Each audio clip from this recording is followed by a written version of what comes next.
Capítulo 3. A neve pisoteada, cobrindo a estrada para nossa aldeia, estava salpicada de marrom e preto por conta do tráfico de carroças e cavalos. Helen e Nesta emitiam estalos com a língua e faziam caretas conforme seguíamos pela estrada, desviando das partes especialmente nojentas. Eu sabia por que tinham vindo. Elas olharam uma vez para as peles que eu havia dobrado na sacola e pegaram as capas. Não me dei o trabalho de falar com elas, pois as duas não se dignaram a falar comigo depois da noite anterior, embora Nesta tivesse acordado ao amanhecer para cortar lenha. Provavelmente porque sabia que eu venderia as peles no mercado naquele dia e voltaria para casa com dinheiro no bolso. Elas me seguiram pela estrada solitária, caminhando pelos campos cobertos de neve até nossa aldeia em ruínas. As casas de pedra da aldeia eram medíocres e entediantes, e pareciam ainda mais tristes pela desolação do inverno. Mas era dia de mercado, o que significava que a minúscula praça no centro da aldeia estaria cheia de todo tipo de mercadores que tivessem encarado a manhã gelada. A um quarteirão, o cheiro de comida quente pairava no ar, temperos que incitavam o fundo de minha memória, chamando. Helen soltou um grunhido baixo atrás de mim. Temperos, sal, açúcar, mercadorias raras para a maioria dos habitantes de nossa aldeia, impossíveis de comprar. Se eu me saísse bem no mercado, talvez tivesse o suficiente para comprar algo delicioso para nós. Olhei para trás, abrindo a boca para sugerir, mas viramos a esquina e quase tropeçamos umas nas outras quando paramos ao mesmo tempo. Que a luz imortal brilhe sobre vocês, irmãs, disse a jovem de túnica pálida diretamente em nosso caminho. Nesta e Helen estalaram a língua. Contive um gemido. Perfeito, exatamente do que precisava. Os filhos dos abençoados na aldeia, em dia de mercado, distraindo e agitando a todos. Os anciões da aldeia costumavam permitir que eles permanecessem ali apenas por algumas horas, mas a mera presença dos tolos fanáticos que ainda adoravam os grão-feéricos deixava as pessoas nervosas. Me deixava nervosa. Há muito tempo os grão-feéricos tinham sido nossos senhores supremos, não deuses, e eles certamente não foram bondosos. A jovem estendeu as mãos brancas como a lua em um gesto de cumprimento, um bracelete de sinos de prata, prata de verdade, tilintando no pulso. Tem um momento para poder ouvir a palavra dos abençoados? Não, rebateu Nesta com desprezo, ignorando as mãos da garota e cutucando Helen para que caminhasse. Não temos. Os cabelos escuros e soltos da jovem reluziam à luz da manhã, e seu rosto limpo e descansado brilhava enquanto a garota abria um belo sorriso. Havia 5 outros acólitos atrás dela, rapazes e mulheres, de cabelos longos, não cortados, todos perscrutando o mercado em busca de jovens para incomodar. Só levará 1 minuto, disse a seguidora, postando-se à frente de Nesta. Era impressionante mesmo, ver Nesta ficar ereta como uma vareta, esticar os ombros e olhar com o nariz empinado para a jovem, como uma rainha sem trono. Vá cuspir suas baboseiras fanáticas para algum tolo. Não vai encontrar ninguém para converter aqui. A garota se encolheu de volta. Uma sombra perpassou seus olhos castanhos. Contive minha vontade de encolher o corpo. Talvez não fosse o melhor jeito de lidar com eles, pois poderiam se tornar um verdadeiro transtorno quando agitados. Nesta ergueu a mão e puxou a manga do casaco para mostrar o bracelete de ferro ali, o mesmo que Helen usava. Elas haviam comprado adornos combinados anos antes. A seguidora arquejou, os olhos arregalados. Está vendo isso? Ciciou Nesta, dando um passo à frente.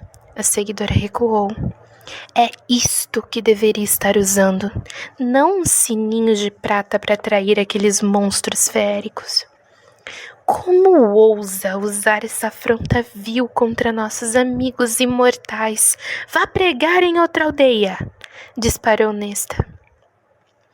Duas bonitas e gorduchas esposas de fazendeiros passaram andando a caminho do mercado, de braços dados. Conforme se aproximaram dos acólitos, seus rostos se contorceram com expressões idênticas de desprezo. Prostituta amante de feéricos, grunhiu uma delas para a jovem. Eu não pude discordar. Os acólitos ficaram em silêncio. A outra aldeã, abastada o suficiente para ter um colar farto de ferro trançado ao redor da garganta, semicerrou os olhos, o lábio superior se afastando dos dentes. Vocês idiotas não entendem o que aqueles monstros fizeram conosco durante tantos séculos? O que ainda fazem por diversão quando podem sair impunes? Vocês merecem o fim que encontrarão nas mãos dos feéricos, tolos e prostitutas, todos vocês. Nesta sentiu para as mulheres conforme seguiram seu caminho. Nós nos voltamos para a jovem ainda parada diante de nós, e até mesmo Hélène franziu a testa com desprezo. Mas a jovem respirou fundo, o rosto mais uma vez se tornando sereno, e falou. Eu vivia nessa ignorância também, até ouvir a palavra dos abençoados. Cresci em uma aldeia parecida com esta, tão desolada e sombria quanto. Mas, há menos de um mês, uma amiga de minha prima foi para a fronteira, como oferenda a Prithian, e não retornou. Agora vive entre riquezas e conforto, como a noiva de um grão feérico, e vocês também poderiam separar-se em um momento para... Ela provavelmente foi devorada. Ciciou Nesta. Por isso não voltou.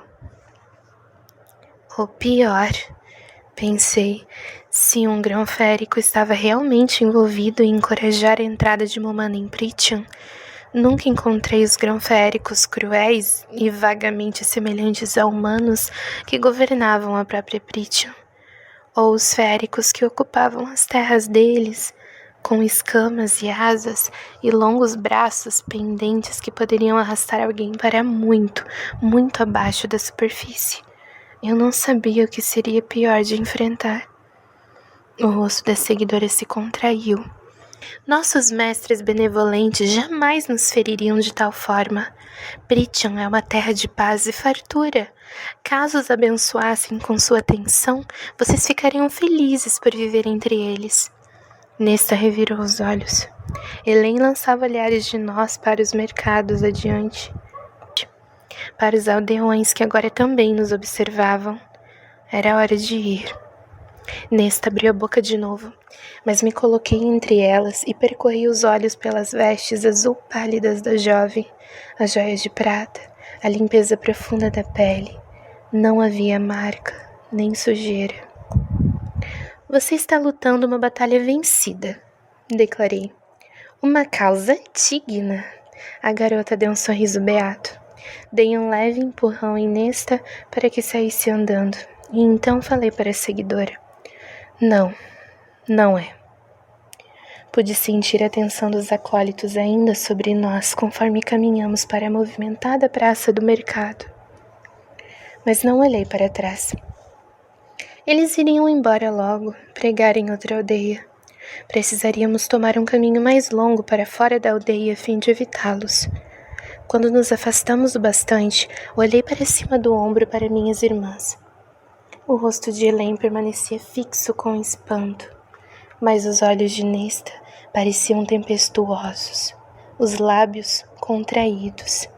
Imaginei se voltaria batendo os pés para a garota e começaria uma briga.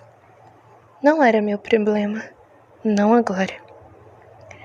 Encontro vocês aqui em 1 hora, falei, e não lhes dei tempo de grudarem em mim antes de seguir para a praça lotada.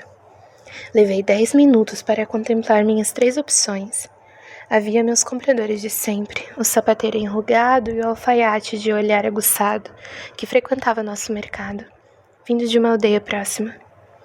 E então, o desconhecido, Uma mulher grande, como uma montanha, sentada na beira da fonte quadrada de nossa praça em ruínas, sem qualquer carrinho ou barraquinha, mas parecendo disposta a negociar mesmo assim.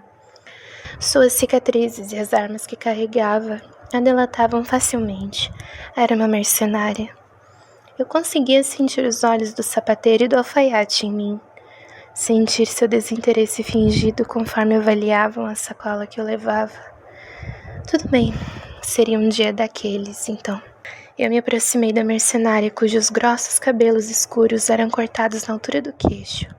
O rosto bronzeado da mulher parecia lapidado em granito, e seus olhos negros se semicerraram levemente quando me viram. Tinha olhos tão interessantes, não apenas de um tom de preto, mas de muitos, com toques de castanho que reluziam entre as sombras. Afastei aquela parte inútil de minha mente, os instintos que me faziam pensar em cor e luz e forma, e mantive meus ombros para trás, conforme a mulher me avaliava como ameaça ou empregadora potencial. Suas armas, reluzentes e perigosas, bastaram para me fazer engolir em seco e estacar a uns bons 60 centímetros de distância. Não troco mercadorias por meus serviços, disse ela, a voz carregada com um sotaque que nunca tinha ouvido antes. Só aceito dinheiro. Alguns aldeões que passavam tentaram não parecer interessados em nossa conversa, principalmente quando falei. Então, você não terá sorte nesse tipo de lugar. Ela se agigantava, mesmo sentada. Qual é seu interesse em mim, menina? A mulher podia ter qualquer idade, entre 25 e 30, mas imaginei que eu parecesse uma menina para ela, vestindo minhas camadas de roupas, magricela de fome. Tenho uma pele de lobo e outra de corça para vender. Achei que pudesse estar interessada em comprá-las. Você as roubou? Não. Fixei os olhos nos dela. Cacei eu mesma? Juro? A mulher me esquadrinhou com aqueles olhos escuros de novo. Como? Não foi uma pergunta, mas uma ordem. Talvez fosse alguém que tivesse encontrado outros que não consideravam sagrados os juramentos, as palavras como compromisso, e havia punido as pessoas adequadamente. Então contei a ela como havia batido os dois, e quando terminei, a mulher apontou minha sacola com a mão. Deixe-me ver. Peguei as duas peles dobradas cuidadosamente. Você não estava mentindo quanto ao tamanho do lobo, murmurou a mulher, mas não parece um feérico. Ela examinou as peles com um olho de especialista, percorrendo as mãos por cima e por baixo. A mulher deu o preço. Pisquei, mas contive vontade de piscar uma segunda vez. Ela ofereceu um preço alto, muito alto. Encarei a mulher em silêncio. Ela olhou para além de mim, depois de mim. Presumo que aquelas duas meninas observando do outro lado da praça sejam suas irmãs. Vocês todas têm esse cabelo acobreado e esse olhar faminto. De fato, elas ainda estavam tentando ao máximo ouvir sem ser vistas. Não preciso de sua piedade. Não, mas precisa do meu dinheiro. E os outros mercadores foram avarentos a manhã toda. Todos estão distraídos demais por aqueles fanáticos de olhos arregalados se lamuriando pela praça. A mulher indicou com um queixo os filhos dos abençoados, que ainda soavam seus sininhos de prata e saltavam no caminho de qualquer um que tentasse passar. A mercenária dava um leve sorriso quando me virei para ela. Depende de você, menina. Por quê? A mulher deu de ombros. Um dia alguém fez o mesmo por mim e pelos meus. Numa época em que eu mais precisava, imaginei que fosse a hora de pagar o que devo. Eu observei de novo, sopesando. Meu pai tem umas esculturas de madeira que eu também poderia lhe dar para que fique mais justo. Viajo com pouco e não tenho necessidade delas. Estas, no entanto, a mulher deu tapinhas nas peles que estavam nas mãos dela. Me poupam o trabalho de matar os animais eu mesma. Assenti. as bochechas ficando quentes à medida que a mulher levava a mão para a bolsa de moedas dentro do casaco pesado. Estava cheia e pesada, com no mínimo prata, possivelmente ouro. Se o tilintar fosse algum indicativo, mercenários costumavam ser bem pagos em nosso território. Nosso território era pequeno e pobre demais para manter um exército a postos, a fim de monitorar a muralha contra Prythian. E os aldeões só podiam contar com a força do tratado, forjado 500 anos antes. Mas a classe alta podia contratar espadachins como aquela mulher para vigiar as terras que faziam fronteira com o reino imortal. Era uma ilusão de conforto, exatamente como as marcas em nosso portal. Todos sabíamos, bem no fundo, que não havia nada a ser feito contra os féricos. Todos tínhamos ouvido, independentemente de classe ou patente, desde o momento em que nascemos, os avisos cantados para nós enquanto nos balançavam em berços, ou as rimas entoadas nos pátios das escolas. Um dos grão-féricos poderia transformar nossos ossos em pó a 100 metros de distância. Não que minhas irmãs e eu tivéssemos visto, mas mesmo assim tentávamos acreditar que alguma coisa, qualquer coisa, pudesse funcionar contra eles se algum dia os encontrássemos. Havia 2 barracas no mercado que alimentavam esses medos, oferecendo amuletos e bugigangas e encantamentos, e pedaços de ferro também. Eu não podia pagar por eles, e se de fato funcionassem, só nos dariam alguns minutos para nos preparar. Correr era inútil, lutar também.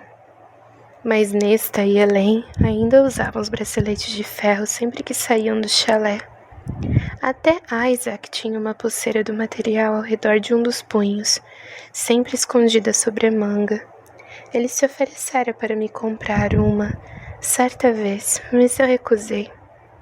Pareceu pessoal demais, muito semelhante a um pagamento. Um lembrete permanente do que quer que nós fôssemos e do que não éramos um para o outro. A mercenária transferiu as moedas para a palma da minha mão, que esperava, e eu as coloquei no bolso. O peso das moedas lembrava de uma pedra de moinho. Não havia como minhas irmãs não terem visto dinheiro, sem dúvida. Já estariam imaginando como poderiam me persuadir a dar um pouco a elas. Obrigada, agradeci a mercenária, tentando, sem conseguir, evitar a amargura na voz, conforme sentia minhas irmãs se aproximarem, como abutres circundando uma carcaça. A mercenária acariciou a pele de lobo. Um conselho, de uma caçadora para outra. Ergui as sobrancelhas. Não entre muito no bosque. Eu nem chegaria perto de onde você esteve ontem. Um lobo deste tamanho seria o menor de seus problemas. Mais e mais ouço histórias daquelas coisas atravessando o muro. Um calafrio percorreu minha espinha. Elas vão atacar? Se fosse verdade, eu encontraria um modo de tirar minha família desse território miserável e úmido e rumaria para o sul, para longe da muralha invisível que dividia nosso mundo antes que pudessem cruzá-la. Houve um tempo, há muito tempo, e durante milênios antes disso, em que éramos escravizados dos senhores grão-féricos. Houve um tempo em que construímos para eles gloriosas e extensas civilizações, com nosso sangue e suor. Construímos templos para seus deuses selvagens. Houve um tempo em que nos rebelamos em todas as terras e territórios. A guerra fora tão sangrenta, tão destrutiva, que foi preciso que 6 rainhas mortais oferecessem um tratado para que o massacre terminasse dos 2 lados e para que a muralha fosse construída. O norte de nosso mundo foi concedido aos grão-féricos e aos feéricos, que levaram sua magia com eles. O sul ficou para nós, mortais covardes, eternamente forçados a tirar o sustento da terra. Ninguém sabe o que os grão-féricos estão planejando, disse a mercenária. o rosto como pedra. Não sabemos se os grãos-senhores estão afrouxando as rédeas de suas feras ou se esses são ataques objetivos. Trabalhei como guarda para um velho nobre que alegou uma piora nos últimos 50 anos. Ele pegou um navio para o sul há 2 semanas e me disse que eu deveria partir se fosse esperta. Antes de zarpar, o velho admitiu que soubera de um dos amigos que na calada da noite um bando de Martax atravessou o muro e destroçou metade de sua aldeia. Martax, sussurrei. Eu sabia que havia tipos diferentes de féricos, que eles variavam tanto quanto qualquer outra espécie de animal, mas só conhecia alguns pelo nome. Os olhos escuros como a noite da mercenária brilharam. O corpo grande como de um urso, a cabeça parecida com a de um leão, e 3 fileiras de dentes mais afiados que os de um tubarão, e malignos, mais cruéis que todos os 3 juntos. Eles deixaram os aldeões literalmente em farrapos, o nobre contou. Meu estômago se revirou. Atrás de nós, minhas irmãs pareciam tão frágeis, a pele pálida tão infinitamente delicada e quebradiça. Contra algo como os Martax, jamais teríamos chance. Aqueles filhos dos abençoados eram tolos fanáticos. Então, não sabemos o que todos esses ataques significam, continuou a mercenária. A não ser mais contratos para mim, e vocês se mantendo bem longe da muralha, principalmente se os grão-féricos começarem a aparecer. Ou pior, um dos grãos-senhores. Eles fariam o Martax parecerem cães. Avaliei suas mãos cobertas de cicatrizes ressecadas pelo frio. Já encarou outro tipo de férico? Os olhos da mulher se fecharam. Não quer saber, menina, a não ser que queira vomitar seu café da manhã. Eu estava mesmo meio enjoada e assustada. Era mais mortal que os Martax? Ousei perguntar.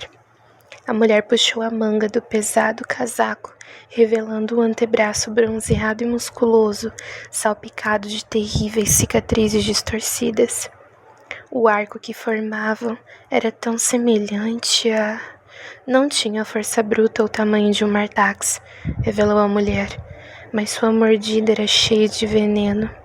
2 meses foi o tempo que fiquei apagada, 4 meses até ter forças para andar de novo.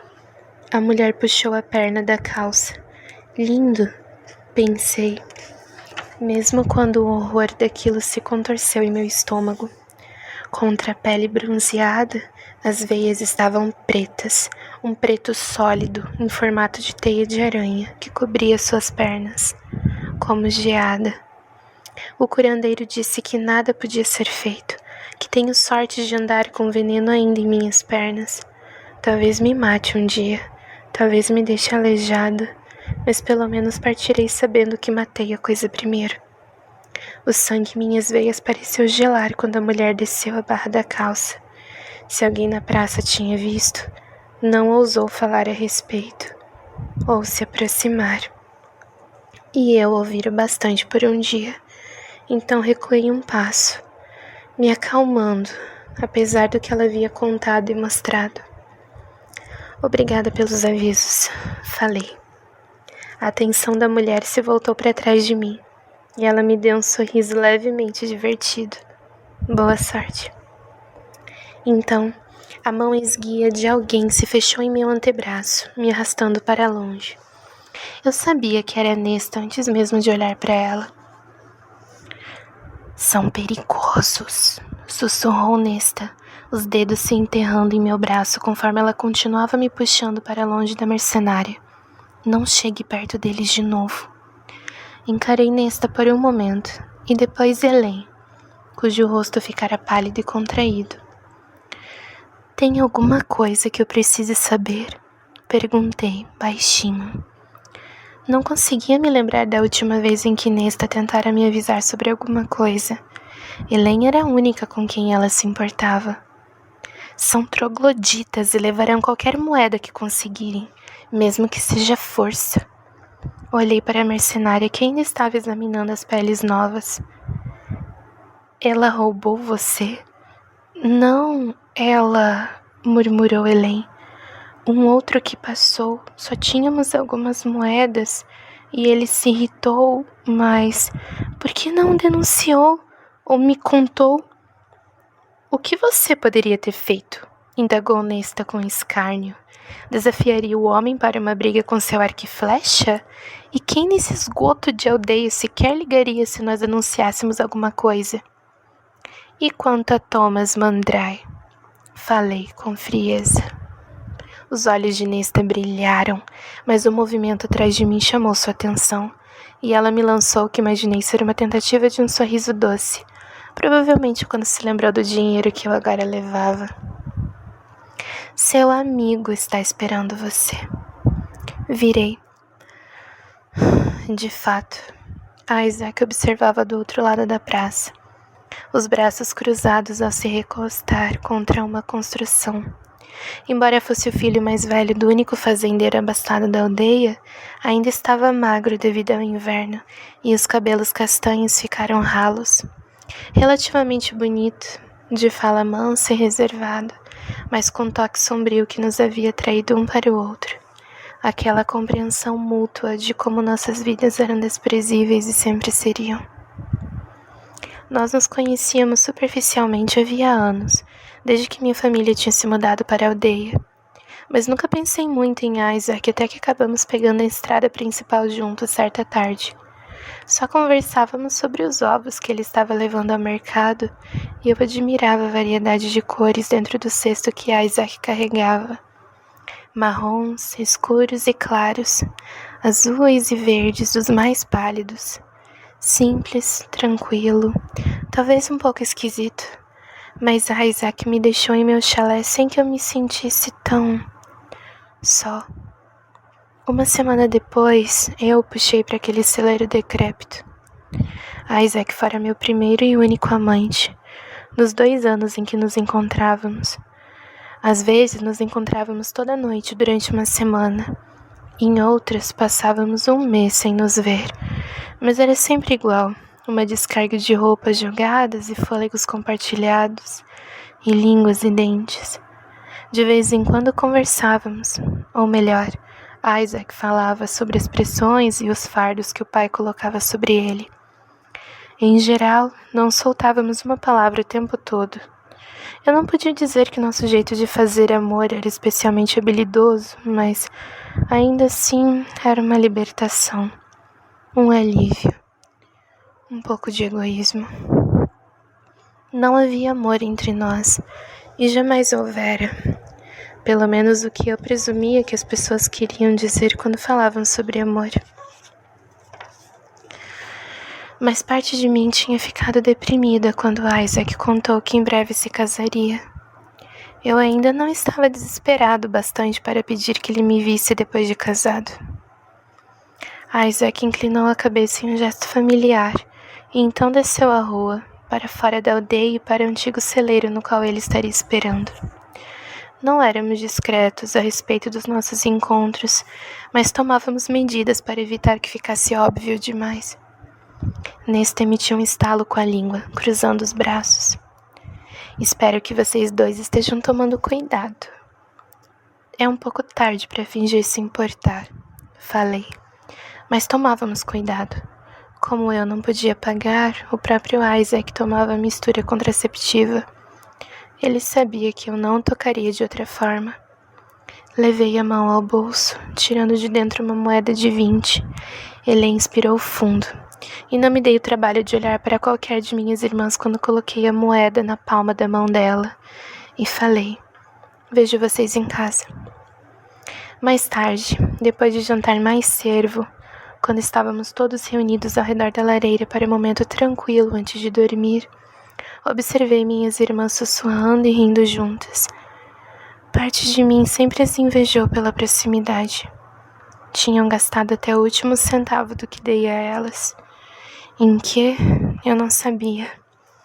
Embora Helen tivesse trazido um novo cinzel para os trabalhos em madeira de nosso pai, O manto e as botas pelos quais haviam choramingado na noite anterior haviam sido caros demais. Mas não briguei com elas por isso. Não quando Nesta saiu uma segunda vez para cortar mais lenha sem que eu pedisse. Felizmente, elas evitaram outro confronto com os filhos dos abençoados. Meu pai cochilava na cadeira, a bengala sobre o joelho retorcido. Era um momento tão bom quanto qualquer outro para tocar no assunto de Thomas Mandré com Nesta. Eu me virei para ela abrindo a boca, mas um rugido quase ensurdecedor ressoou e minhas irmãs gritaram quando a neve irrompeu na sala e uma silhueta enorme, grunhindo, surgiu à porta.